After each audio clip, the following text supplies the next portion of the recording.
Hello बच्चों, let's see the questions and the question says A molten ionic hydride on electrolysis gives.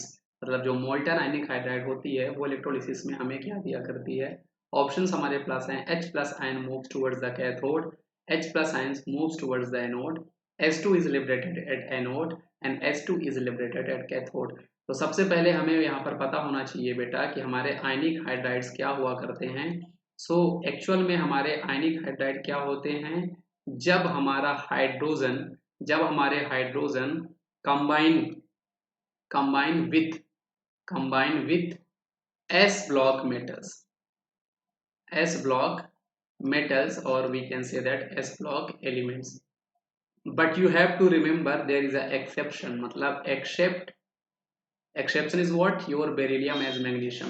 Except beryllium and magnesium, most of the S block elements when combined with the hydrogen, they are giving you the ionic hydrides. So we can take example of this. Suppose we have ionic hydride.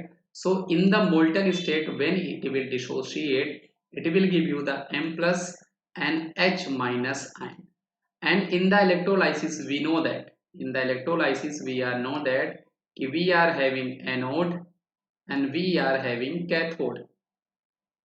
In the mainly और electrolysis जो हम लोग किया करते हैं वो हमारी non spontaneous reaction हुआ करती है। यहाँ पे हम आउट सोर्स से चार्ज दिया करते हैं। तो आपको पता होना चाहिए कि यहाँ पर हम लोग जो नेगेटिव चार्ज है वो हम लोग कैथोड को दिया करते हैं और पॉजिटिव चार्ज हम लोग एनोड को दिया करते हैं। ये जो आपका इलेक्ट्रोड है ये आपका कैथोड है, ये आपका कैथोड है और ये जो हमारे पास है ये आपके पास एनोड हो गया।